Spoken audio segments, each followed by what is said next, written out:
सबसे पुराना धर्म कौन सा है? देखिए, बहुत से लोग को गलत फहमी है कि इस्लाम धर्म 1400 साल पहले आया और मोहम्मद सल्लल्लाहु अलैहि वसल्लम इसकी बानी है। इस्लाम धर्म जब इंसान ने इस धरती पे, इस जमीन पे कदम रखा, उस वक्त से पहले से इस्लाम है। तो ये धर्म इंसान जब से जन्म ले उसके पहले से है।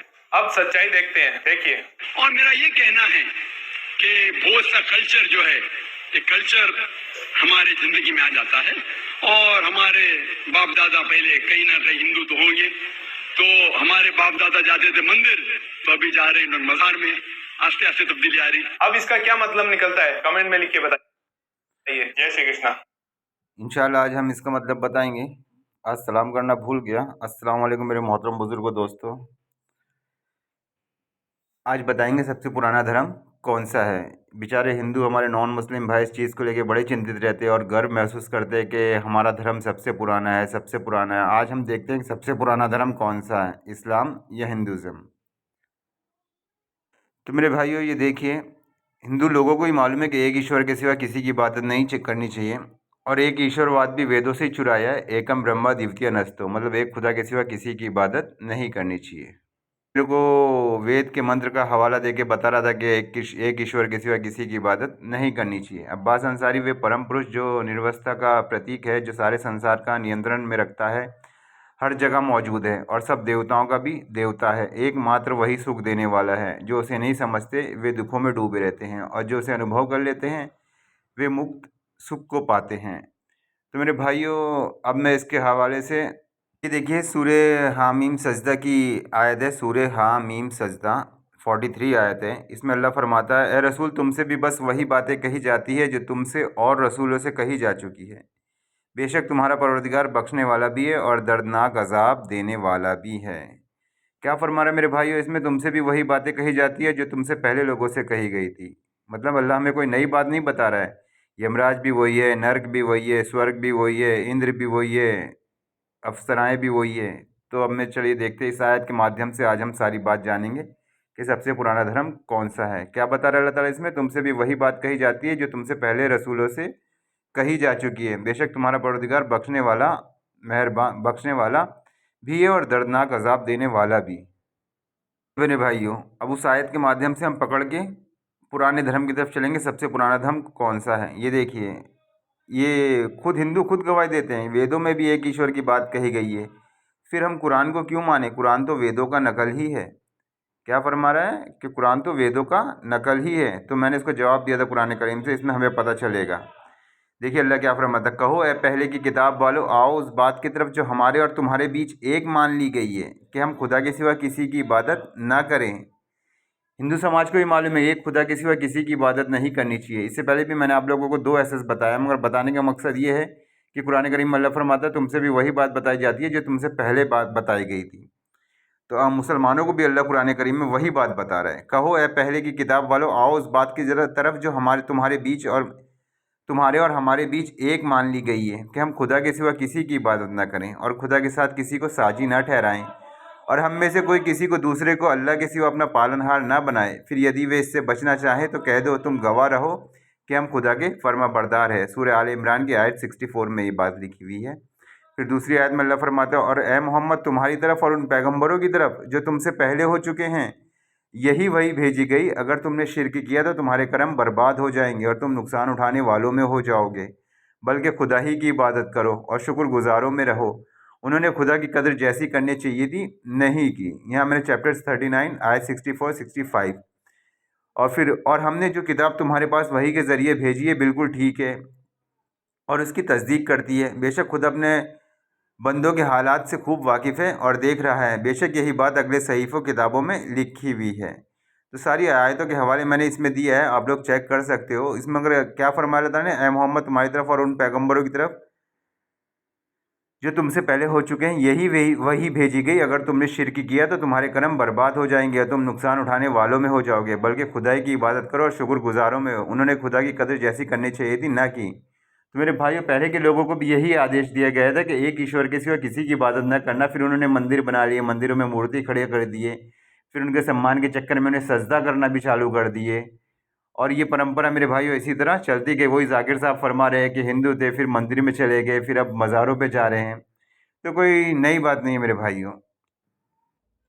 पढ़ के बताता हूँ मेरे भाइयों। पहले तो इसने ताना मारा और मैं ये कहता हूँ कि अल्लाह नाम का कोई ईश्वर नहीं, शैतान की इबादत अल्लाह के नाम से हो रही है, क्योंकि ईश्वर सदा कल्याणकारी है, उसका स्वरूप सत चिंत आनंद है, जबकि अल्लाह को क्रोध भी आता है। अरे भाई, अगर तुम्हारा ईश्वर, जिस ईश्वर का तुम दावा कर रहे हो कि वो ईश्वर एकदम कल्याणकारी है, सदा मतलब किसी को नुकसान नहीं पहुंचाना, तो नर्क ऐसे ही बना दिया उसने, यमराज को ऐसे ही पैदा कर दिया कि जनता को दंड दंड देने के लिए। कुछ भी बकवास नहीं करते मेरे भाइयों, गौर फिक्र करें।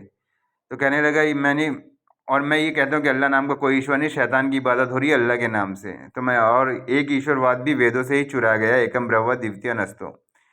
तो मेरे भाइयों, इसे मालूम है कि कुरान में जो लिखी हुई है, एक खुदा के सिवा किसी की इबादत ना करे, बोले वेदों में भी लिखा है कि कुरान में क्या फरमा रहा है अल्लाह ताला, तुमसे वही बात बताई जाती है जो तुमसे पहले लोगों को बताई गई थी। तो मेरे भाइयों, एक अल्लाह के सिवा किसी की इबादत नहीं करने का। और मोहम्मद आखिरी रसूल है। मुसलमान हर रसूलों पे ईमान रखता है, हर किताबों पे ईमान रखता है। इस्लाम ऐसा धर्म है, और क्यों ना हो, सबसे पुराना धर्म यही है इस्लाम। और यही हकीकत है कि एक खुदा के सिवा किसी की इबादत ना करें। तो ये कह रहा था शैतान की इबादत हो रही है, तो देखिए मैंने इसे कुरान से जवाब दिया था, और ये कुरान किसी शैतान मरदूद का कलाम नहीं। फिर तुम किधर चले जा रहे हो? ये तो सारे जहाँ के लिए नसीहत है, उनके लिए जो तुम में से सीधी राह चलना चाहे। और ए पैगंबर, तुम्हारी तरफ और उन पैगंबरों की तरफ जो तुमसे पहले हो चुकी है, यही वही भेजी गई कि अगर तुमने शिरक किया तो तुम्हारे कर्म बर्बाद हो जाएंगे और तुम नुकसान उठाने वाले में हो जाओगे। तो यह तो मैंने आप लोगों को पढ़कर सुना दिया। मगर मसला क्या है मेरे भाइयों, आर्य समाज हिंदू समाज का एक फ़िरका है जो अथर्ववाद, पैगंबरवाद, ये सबको है ना, शिव जी को, राम जी को, कृष्णा जी को पाखंड बताता है, और सिर्फ वेदों का नारा लेकर चलता है कि एक ईश्वर के सिवा किसी की इबादत नहीं की जाए। और उसने स्वर्ग और नर्क ये सबको पाखंड बता दिया।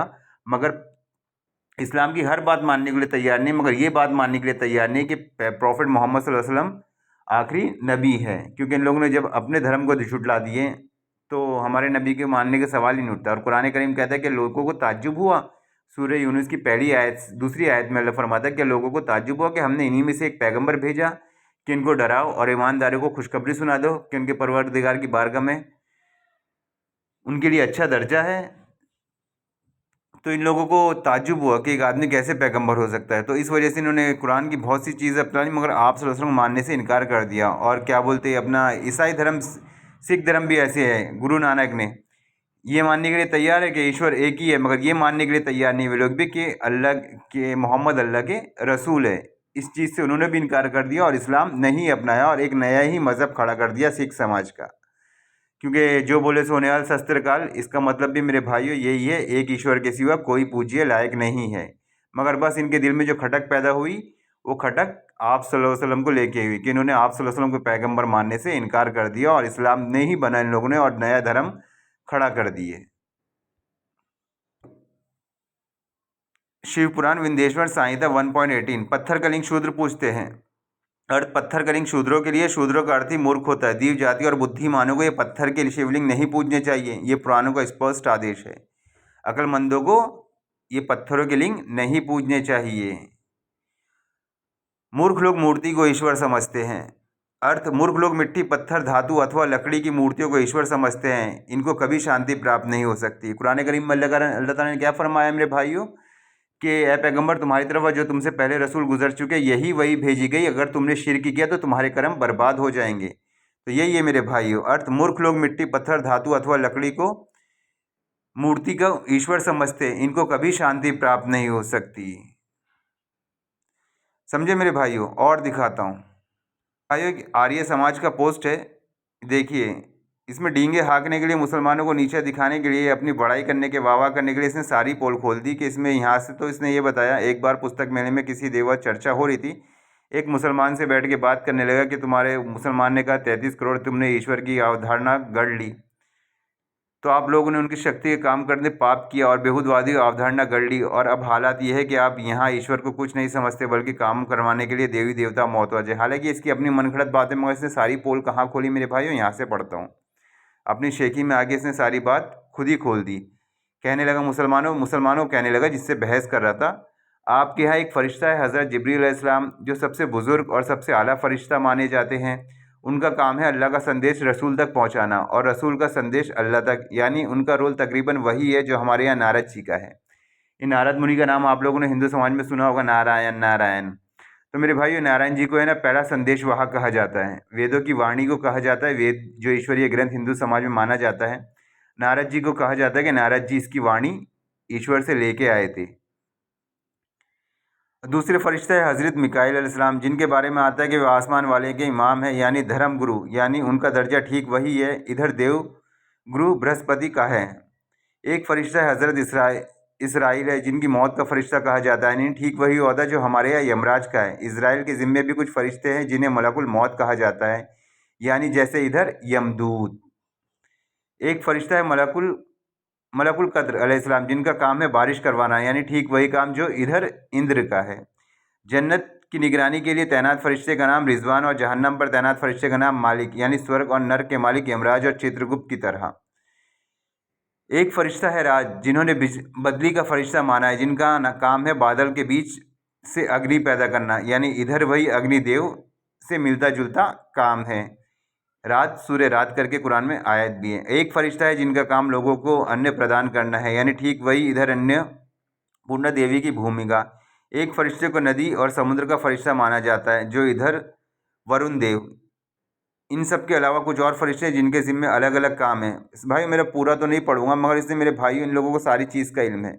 और मैंने आप लोगों को शुरू में आयत क्या पढ़ के बताया, ए रसूल तुमसे वही बात बताई जाती है जो तुमसे पहले लोगों को बताई गई। तो मेरे भाइयों, मेरे मुसलमान भाइयों और मेरे नॉन मुस्लिम भाइयों, अल्लाह एक ही है। कुरान सीधा रास्ता दिखाता है। ये मूर्ति पूजा, ये कब्र पूजा मेरे भाइयों सब व्यर्थ है, सब बेकार है। अल्लाह के सिवा किसी की इबादत मत करो, यही पुराना धर्म है और यही सत्य धर्म है। अब मेरे भाइयों, जब कोई कौम, कोई धर्म, कोई जाति को धर्म दिया जाता है, जब वे लोग उसका पालन करना छोड़ देते तो अल्लाह नए लोग ले आता है, उनकी जगह नए लोग पैदा फरमा देता है। धर्म चेंज नहीं करता है मेरे भाइयों, धर्म वही रहता है जो शुरू से लोगों को कहा गया है कि एक ईश्वर के सिवा किसी की इबादत न करें। मगर जब लोग अपने धर्म का पालन करना बंद कर देते, अपने धर्म को मानना बंद कर देते, तो अल्लाह नए लोग पैदा फरमाता है उनकी जगह। क्या फरमाता है अल्लाह ताला कुरान करीम में? क्या हुआ तुम लोग ईमान नहीं लोगे, तुम्हारी जगह मैं दूसरे पैदा करूंगा और मेरे पूरे फर्मा बरदार होंगे, और वो तुम्हारी तरह के नहीं होंगे और सिर्फ मेरी ही इबादत करा करेंगे। और तो मेरे भाई, और ये आर्य समाज को इतना ज्ञान है, मगर इसने जन्नत का इनकार कर दिया, स्वर्ग का इनकार कर दिया, राम श्री कृष्णा शिव जी सबका पाखंड बता दिया। पुराणों, शास्त्रों और जितने भी अपने शास्त्र हैं हिंदू समाज में, वेदों को इन लोगों ने पकड़ लिया कि वेद ही ज्ञान है, बाकी और सब पाखंड है। और स्वर्ग नरक का इनकार करके अब शर्मगाहों में घूमने लगे कि अब हम मरने के बाद दूसरी शर्मगाह में जन्म लेंगे, जानवरों की शर्मगाहों में जन्म लेंगे। हालांकि मेरे भाइयों, ये बेबुनियाद है। हिंदू धर्म में साफ साफ गरुड़ पुराण में जहन्नम के अजाब के बारे में इतना खतरनाक जिक्र फरमाया गया है कि पूछो मत। और स्वर्ग नर्क, यमराज उमराज सब मेरे भाइयों हक है, अफसराएँ सब हक हैं, मगर ये आर्य समाज ने इस चीज़ को पाखंड बता दिया और प्रॉफिट मोहम्मद सल्लल्लाहु अलैहि वसल्लम को इनकार करने से मना कर दिया, उनकी पैगंबरी पे मोहर लगाने से इनकार कर दिया। ये लोग नहीं मानते कि प्रॉफिट मोहम्मद सल्लल्लाहु अलैहि वसल्लम, सब बात मानने के लिए तैयार है, मगर ये बात मानने के लिए तैयार नहीं कि प्रॉफिट मोहम्मद सल्लल्लाहु अलैहि वसल्लम आखिरी नबी है। इसलिए इन लोगों ने अपनी लाइन अलग कर ली और सिखों ने भी अपनी लाइन अलग कर ली, मगर कलमा वही है, ये ईश्वर के सिवा किसी की इबादत ना की जाए। मैं इंशाल्लाह ट्रांसलेशन दिखाता आप लोगों को। जो बोले सोनेहाल, गूगल सर्च करके देख लो उसका ट्रांसलेशन क्या है। जो बोले सोनेहाल कि एक ईश्वर के सिवा किसी की भी इबादत नहीं करनी चाहिए। बस गुरु नानक को जी को भी वही खला कि उन्होंने प्रॉफिट मोहम्मद सल्लल्लाहु अलैहि वसल्लम को पैगंबर मानने से इनकार कर दिया। खैर, बेशक हमारे नबी हक नबी है, तो मेरे नॉन मुस्लिम भाइयों गौर फिक्र करें, दुनिया ख़त्म हो जाने की चीज़ है और आखिरत हमेशा बाकी रहने वाली है। तो मेरे भाइयों, ईमान लाओ अल्लाह पर और उसके रसूल पर। मेरे भाइयों, इस्लामी सबसे पुराना और सबसे पुराना और लास्ट तक यही रहेगा मेरे भाइयों। यही धर्म दुनिया वालों को दिया गया। बाकी मूर्ति पूजा करने लगे, मज़ारों की पूजा करने लगे, तो मेरे भाइयों गलत रास्ते पर गलत गाड़ी पकड़ ली है लोगों ने। सबको यही संदेश दिया गया कि एक ईश्वर के सिवा किसी की इबादत ना करो, एक ईश्वर के सिवा किसी की इबादत ना करो। चलिए, अल्लाह तमाम हमारे नॉन मुस्लिम भाइयों को हिदायत दे। तो मेरे भाइयों, इस्लाम लाओ, ईमान लाओ अल्लाह पर और अल्लाह के रसूल पर। बेशक अल्लाह के रसूल हक बात लेकर आइए मेरे भाइयों, नहीं तो क़यामत के दिन यही अफसोस करेंगे लोग कि काश वो मुसलमान होते। फिर अस्सलाम वालेकुम, इंशाल्लाह अगली वीडियो में मुलाकात होगी।